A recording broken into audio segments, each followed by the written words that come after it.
Olá pessoal, bom dia, boa tarde, boa noite a todos os senhores que são inscritos no nosso canal Anotações de Processo Civil.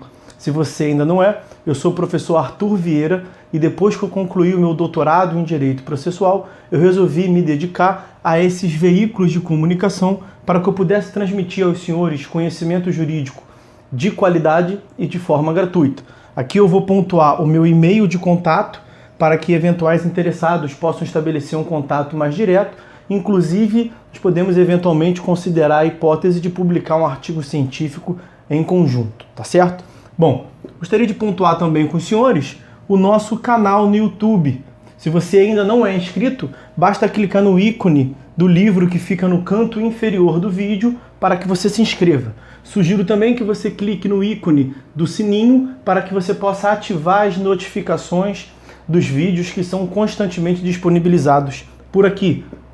Gostaria de apresentar também aos senhores a nossa plataforma acadêmica, arturvieiracursos.com.br, arturvieiracursos.com.br, onde os senhores encontrarão cursos online de modo gratuito, inclusive com a emissão de certificado válido em todo o território nacional. Tá certo? Então, após a pausa, nós vamos tratar do vídeo de hoje.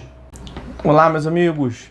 No vídeo de hoje, nós vamos dar prosseguimento à análise do nosso livro Anotações de Processo Civil.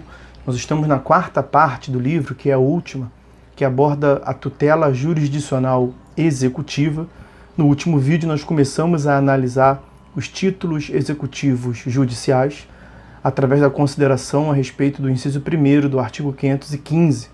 Hoje, nós daremos prosseguimento a partir do que está na tela aí para vocês, lá, inciso 2º do artigo 515, a decisão homologatória de autocomposição judicial.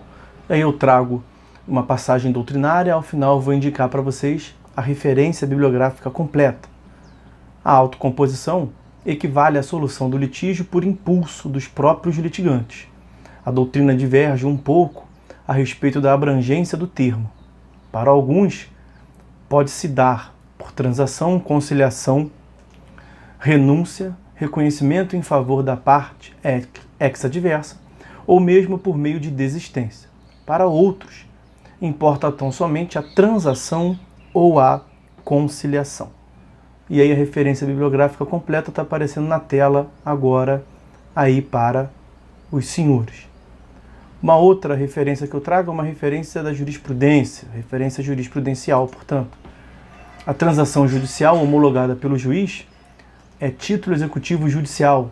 A referência que se faz aí é do código anterior, inicialmente, lá, artigo 475N do CPC, correspondente ao revogado artigo 584 do CPC, que é o atual 515, inciso 2º. Não cumprida a obrigação, sua execução judicial deve observar o procedimento comum da execução contra a Fazenda Pública.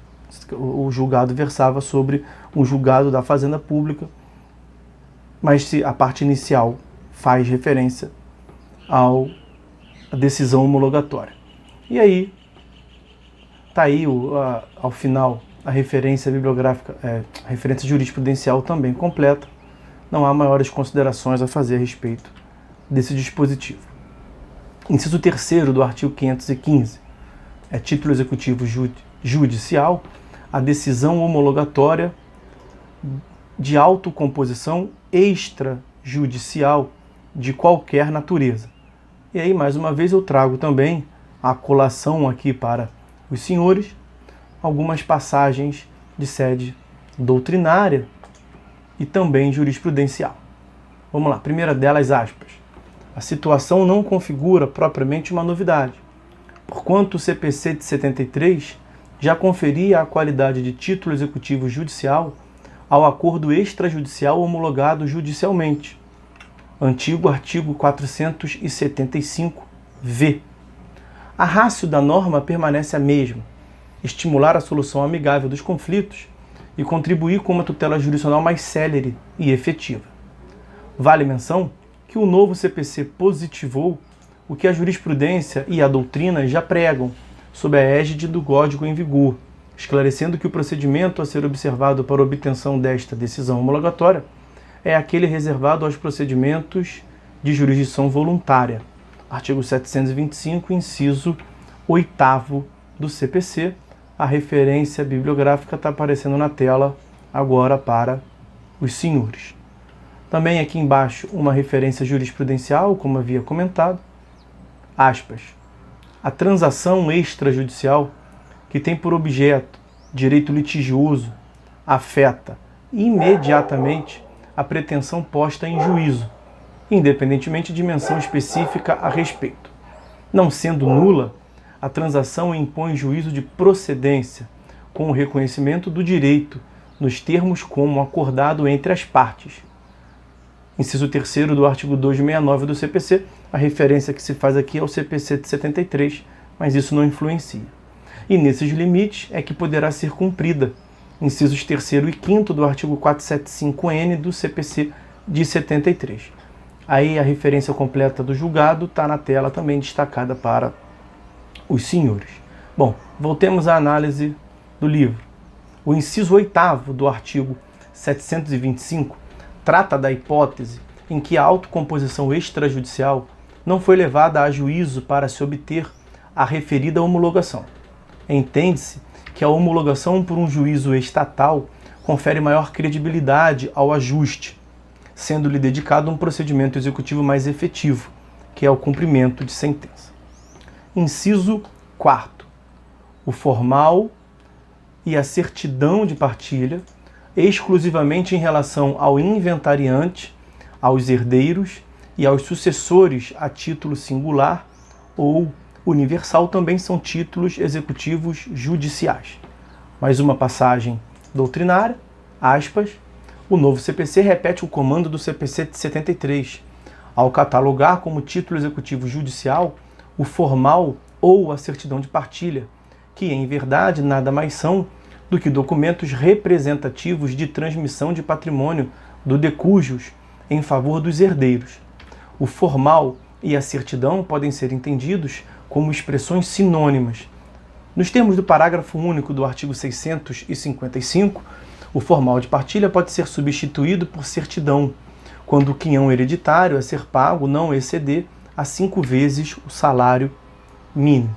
E nesse caso, a referência bibliográfica está sendo destacada nesse momento na tela para os senhores. Esses títulos são os documentos que retratam a adjudicação de quinhão sucessório, formalizando a transferência da titularidade de bens em virtude de sucessão causa-mortes. No artigo 655 são previstos os requisitos do formal, que poderá ser substituído por certidão do pagamento do quinhão hereditário, quando este não exceder 5 vezes o salário mínimo como adiantado. Esse é o parágrafo único do artigo 655. O formal e a certidão de partilha têm força executiva exclusivamente em relação ao inventariante, aos herdeiros e aos sucessores a título universal ou singular, como se vê da parte final, da segunda parte do inciso 4º desse artigo 515. Vale dizer, se o objeto da herança estiver em poder de alguma dessas pessoas, o beneficiado pelo formal ou certidão poderá requerer execução para receber o bem. Estando na posse de outras pessoas, haverá necessidade de prévio processo de conhecimento perante esses possuidores, no qual se obtém a condenação à entrega do bem. Inciso 5º desse artigo 515. É título executivo judicial o crédito de auxiliar da justiça, quando as custas, emolumentos ou honorários tiverem sido aprovados por decisão judicial. Uma passagem doutrinária, o novo CPC inova ao atribuir eficácia de título executivo judicial ao crédito do auxiliar da justiça, quando aprovados por decisão judicial, porquanto o CPC de 1973 confere a tal crédito status de título executivo extrajudicial, conferia, né? A aprovação a que alude o dispositivo deverá ser dada por meio de decisão judicial, pouco importando tratar-se de decisão interlocutória ou de sentença. A referência bibliográfica, como de costume, está sendo destacada na tela nesse momento para os senhores. Sigo. No CPC 73, essa espécie de crédito fazia parte do rol dos títulos executivos extrajudiciais. O novo CPC agora determina que ele será satisfeito via cumprimento de sentença, desde que aprovados por decisão judicial, o que é a regra para os procedimentos que devam ser conduzidos por esses auxiliares. O dispositivo foi pouco aplicado na vigência do CPC revogado de 73, tendo em vista que o artigo 19, atual artigo 82 do CPC, daquele diploma, artigo 19 daquele diploma, fixava a responsabilidade da parte pelo adiantamento das custas e emolumentos, de forma que o crédito dificilmente ficaria insatisfeito e inadimplido. Trata-se de situação corriqueira no processo civil, como os honorários que são devidos ao perito judicial, que prestou seu serviço com vistas à formação do convencimento do juízo. Bom, vamos fazer um corte no vídeo por aqui, meus amigos. O próximo tópico é o inciso 6º do artigo 515 e ele tem uma sistemática parcialmente distinta, em que pese ser um título executivo judicial, ele foi formado fora do juízo onde vai ser executado. Fora do juízo civil, por exemplo, ali. O próximo é a sentença penal condenatória transitada em julgado. A sentença penal condenatória, evidentemente, não foi proferida por um juízo civil. E é no juízo civil que nós teremos a execução da quantia correspondente, da obrigação correspondente a esse título formado no juízo penal. Então a lógica dos incisos 6º, 7º, 8º, ela é parcialmente distinta. Vamos deixar para tratar deles de forma diferente, de forma separada no próximo vídeo, tá certo? Bom, então meus amigos, era só por enquanto. Fiquem todos com Deus e até a próxima.